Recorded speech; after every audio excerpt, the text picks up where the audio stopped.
I think it's really obvious that you guys get along and that you support each other and that you've created something really special together and that you have an opportunity to share with more and more people all the time. I think if you're going to think about issues and things to care about, of course, being from Calgary, I don't know if you got a tour of our solar-powered crazy musical clubhouse here today, but the fact that we're making most of our power on site. It's amazing. It's incredible. You know, especially from Calgary, we don't need any Keystone pipeline, we don't need any tar sands.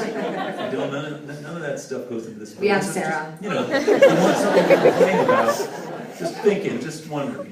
These issues are, I mean, it's interesting that you bring up, you know, environmental stuff because it is funny, a lot of what we talk about publicly often has to do with being women or being queer or whatever it is, but we do care about the environment. It's just... No, we don't. But I have a very end of time sort of cynical... You don't want to hear Sarah's thoughts on it. No. She cares too much about what's going to happen. Yeah, I'm sort of like, we deserve it. Let the Astro hit. I'm dark. I've gone to a very dark place. Stick to like easy topics like LGBT rights, etc. Just don't get her talking what happens if Armageddon comes. Don't let that pure, friendly pop sheen fool beneath that lovely synthesizer is a... I'm waiting for the day where someone that's worked with us over the last 14 years finally writes, like, my tell-all. experience with Tegan and Sarah, like, only like 1,000 people would probably read it, but I'm so afraid because we are not exactly like this backstage. Like, imagine like That's us not with, true. We are exactly like that. well, but we say some really dark things. Like, I mean, we you know, like, we're fairly, you know, we sort of like go for the laugh or go for the shock a little bit more backstage than we do on stage. And sometimes I'm really worried that somebody's like been recording us and it's been having quotes and Dylan over there is like, again, yes, he's shaking his head and smiling. Like, he's like, you caught me. I've been recording everything you've been saying for the last 8 months. We are actually recording everything you're saying. Backstage too? Yeah, we got you. But the one thing we're really interested in doing is also recording your music and sharing that with our audience.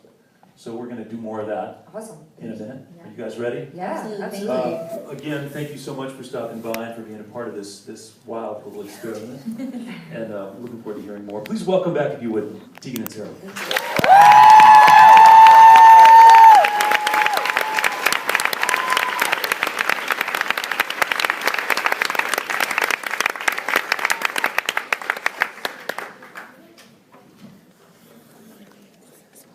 I'm so stiff.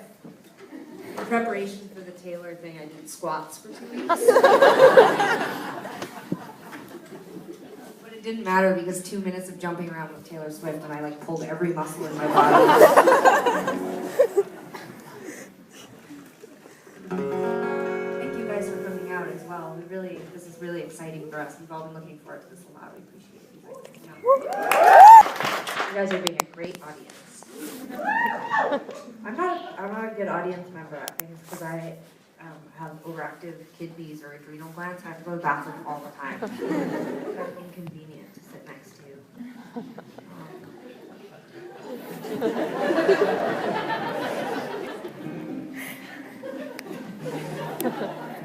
Today on the plane ride here from LA, this really amazing couple were sitting next to me and I was having a great chat with them, and then Sarah interrupted and I sort of heard her voice. She didn't deliberately interrupt, but I heard her offering up my seat to this. There was a couple sitting next to her who had twins, 7-month-old twins, and apparently, like, we were taxiing, and they came over. We'd been on the plane for 45 minutes already, and they came over and said that you couldn't have 2 parents with 2 kids sitting next to each other, so they separated them, and Sarah offered up my seat. So I went from having an aisle to a middle seat, which was totally fine, but like, I don't mind at all, and it was like, you know, way more discombobulating for the parents than for me. But the second that I said no problem, I had to go to the bathroom. Like, right away, as soon as the option to not go to the bathroom was there, I had to go to the bathroom. And the seatbelts are not the entire flight to go. And I just was holding this iced tea with all this ice in it, just like dripping down on my head. I couldn't put it down because there's baby stuff everywhere. And just holding that dripping iced tea. I don't know why I told you that. Oh, yeah. No, I don't. Oh, yeah.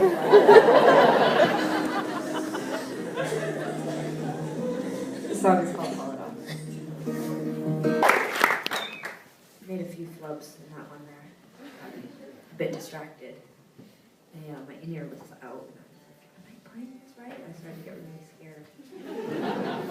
And I was like, why am I scared? These people seem really nice. It's my song. I play how I want. Alright, this is another old song off of a record we put out in 2002, right? Is that when this record came out? You're usually the one that knows the answer to this question. 2004. I think it came out on So Jealous in 2004. I always think this one came out on If It Was You, I don't know. That's a sign of old age to all of them. Looking forward to that.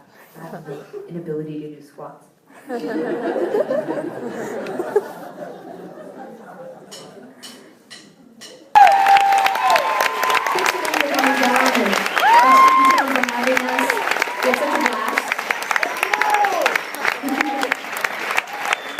Just a voice from the back disc, but thank you for your enthusiasm. We're going to play one last song. Again, thank you so much for coming out. It's really such a special thing for us. I know at the top of the show, there was a comment about seeing the front row being like at Red Rocks. You're basically like the closest. I mean, you're closer than even the front row was. That was confusing, but that's basically, you know what. I'm not an interpreter. But it's really special for us too. I love to play for a big audience, but it's really cool to play for a totally quality smaller audience like yourselves. It's wonderful. So thank